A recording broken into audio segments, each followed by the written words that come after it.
کہ پہلے ہم اپنے روزے کا اہتمام کریں، جن پر فرض ہے وہ روزے کا اہتمام ضرور کریں، اور روزہ رکھ لینے کے بعد پھر جو روزہ محفوظ رکھنے کے لیے تقاضے ہیں ان تقاضوں کا دھیان رکھنا بڑا ضروری ہے۔ عموماً یہ سمجھا جاتا ہے کہ شاید جب سحری کا اعلان کیا جاتا ہے، جب سحری کا وقت بتایا جاتا ہے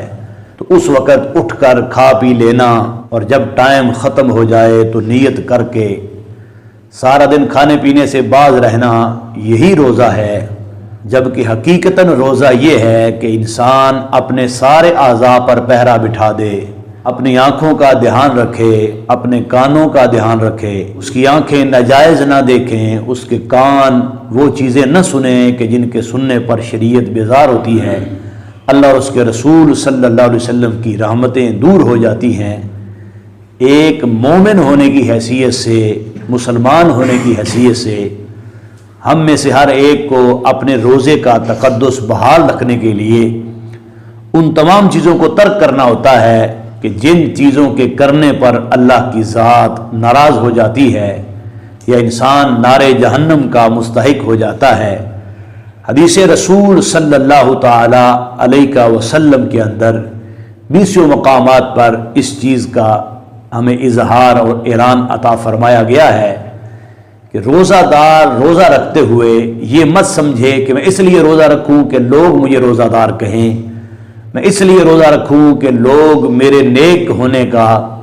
میرے بارے میں گمان رکھیں کہ بڑا نیک ہے، متقی ہے، پارسا ہے، روزہ رکھتا ہے۔ روزہ دار کے لیے ہمیشہ روزہ رکھنے کے لیے سب سے پہلی نیت یہ ہو، میں اس لیے روزہ دار بن رہا ہوں کہ میرا اللہ میرا یہ حال پسند فرماتا ہے یا میرے اللہ کی ذات میرے اس حال پر راضی ہے۔ تو روزہ دار روزہ رکھنے کے لیے سب سے پہلے اللہ کی رضا سامنے رکھے کہ روزہ میں نے اللہ کی محبت کے لیے رکھنا ہے، اللہ کے حبیب علیہ السلام کی محبت کے لیے رکھنا ہے، نہ کہ یہ ہو کہ بندہ اس لیے روزہ رکھے کہ مجھے روزہ دار کہا جائے، مجھے نیک اور پارسا کہا جائے۔ حدیث رسول صلی اللہ علیہ وسلم کے اندر وہ الفاظ موجود ہیں، حضرت ابی ہریرہ رضی اللہ تعالی عنہ روایت فرماتے ہیں، ان ابی ہریرہ قال قال رسول اللہ صلی اللہ علیہ وسلم من صام رمضان ایمانا واحتسابا، جس بندے نے رمضان کا روزہ رکھا ایمان و احتسابا، یعنی حالت ایمان میں رمضان کا روزہ رکھا، واحتسابا اور ثواب کو طلب کرنے کے لیے، ثواب کو حاصل کرنے کے لیے، یعنی ایک ہے کہ دنیا کے اندر نیک نامی کے لیے بندہ کوئی کام کرے کہ میرے محلے میں مجھے نیک کہا جائے، میری برادری میں مجھے نیک کہا جائے، میرے علاقے میں مجھے نیک کہا جائے، لوگوں کا میرے بارے میں گمان اچھا ہو جائے، اور ایک یہ ہے کہ میرا اللہ مجھ پر راضی ہو جائے، میرے محبوب مجھ پر راضی ہو جائیں، کل قیامت والے دن مجھے ناکامی کا سامنا نہ ہو۔ تو اس سے بھی انسان کے لیے کہیں یہ زیادہ حسین بات ہے کہ وہ روزہ رکھے تو طلب ثواب کے لیے رکھے کہ اس پر مجھے ثواب ملے گا، اس پر مجھے اپنے مالک کی رضا ملے گی۔ غفر لہ ما تقدم من ذنبی، تو فرمایا اس کی برکت کی وجہ سے اس کے پہلے تمام گناہوں کو اللہ کی ذات معاف فرما دے گی، اس کے گناہوں کو معاف کر دیا جائے گا، اس کو بخش دیا جائے گا۔ اب یہ روزہ رکھنے کی برکت ہے کہ انسان اپنے گناہ اللہ کے دربار سے بخشوا لیتا ہے، اللہ کے دربار میں اس کے گناہوں کی اسے معافی دے دی جاتی ہے۔